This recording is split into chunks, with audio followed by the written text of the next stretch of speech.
मो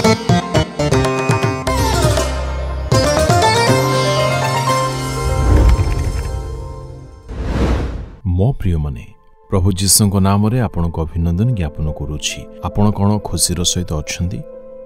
परमेश्वर आपण को प्रतिज्ञा करिसेंते ना निश्चय तांको वाक्य को सफल करिबा पई। तेबे काहे कि आपण निराश अछंती?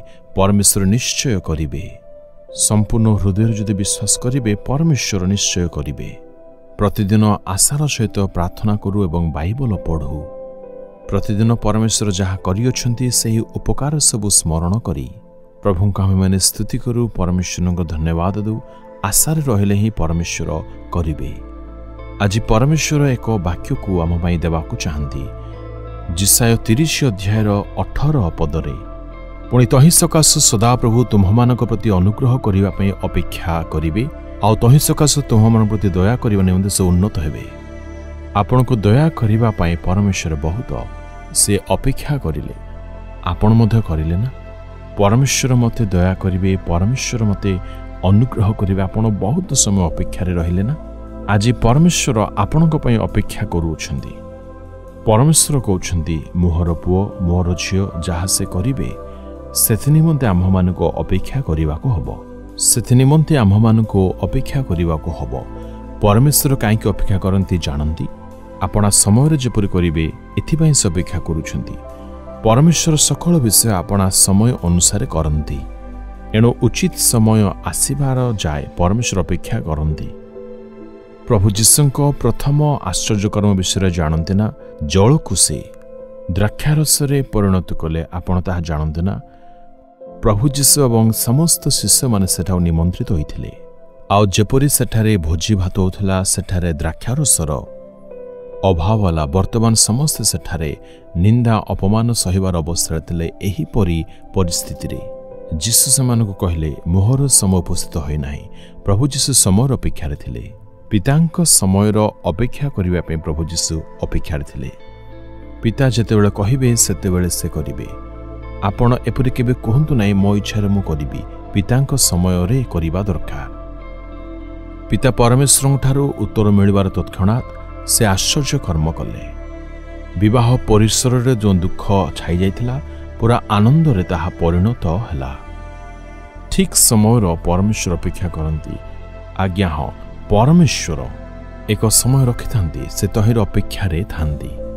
जो समय आपन को संतान देवार आवश्यकता अछि से जानती। एणु अपेक्षा करिबा दरकार। जो समय काम देवार आवश्यक अछि परमेश्वर ताहा जानते। एणु अपेक्षा रे रहिबा उचित। जो समय विवाह करिवार अछि प्रभु ताहा जानती। जो समय व्यवसाय करिवार अछि से ताहा जानती। से आपणा समय अनुसार सबू करिवे। आपण को प्रस्तुत करिवा पई होय त परमेश्वर, आपण को सजाड़िबा पई होय त परमेश्वर विलंब करूछन। एणु प्रभुको लोक माने केबे निराश न हेउ। जेपरि आपण प्रभुको चरण निकटको आसी पारिबे। एणु प्रभुको प्रिय लोक माने तांको चरण निकटको आसी प्रार्थना करिबा सिखंदु। तांको समय रे से आपणको जीवन रे साधन करिवे। परमेश्वर आपणको केबे हे लज्जित हेबा पई देबे नाही। मोहर पुओ एवं झियो बहुत आशार सहित अछंदी। मु निश्चय सेमानक पई आश्चर्य कर्म करिबी। सेमानक केबे लज्जित किबा निराश हेबा निमंते देबी नाही। मु निश्चय सेमानक जीवन रे सफलता देबी। परमेश्वर आपणा समय रे सबु कार्य करंती। आज आम्हे माने ताहांक हस्तरे आपणको समर्पण करिबा। जो पर्यंत आपणकर जीवन को पवित्र करिवे नाही एवं जीवन को शुचि करिवे नाही प्रभु निकटवर्ती होई पारिबे नाही। परमेश्वर आपणकर अपेक्षा रछन्ति जेपरि आपण अति शीघ्र पवित्र हेबे, शुचि हेबे, तहिरे से निश्चय साधन करिवे। आपण जेपरि आपण जीवन को संपूर्ण सुधारी पारिबे, पवित्र हवा पाई जदि समर्पण करिवे परमेश्वर आपणक जीवन रे अद्भुत काम करिवे। आपण आज निज जीवन को परीक्षा करिवार आवश्यकता अछि। केउ विषय रे आपणक ठारे आज अभाव रहिछि? कोन परमेश्वर निकट को आपण प्रतिदिन जानती?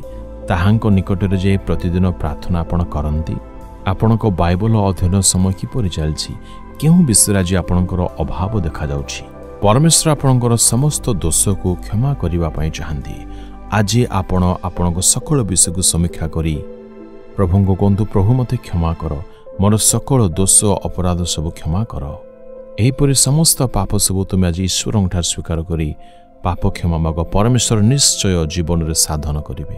हे परमेश्वर, तुम्भर पुओ तुम्भर झियो तुम्भ निकट आज समर्पित हो आसी ध्यान दियो। आज ही एमानकर सकल पाप दोष अपराध क्षमा कर। पुणे एमानक जीवन रे तुमे आज ही प्रभु चमत्कार अद्भुत कार्य कर।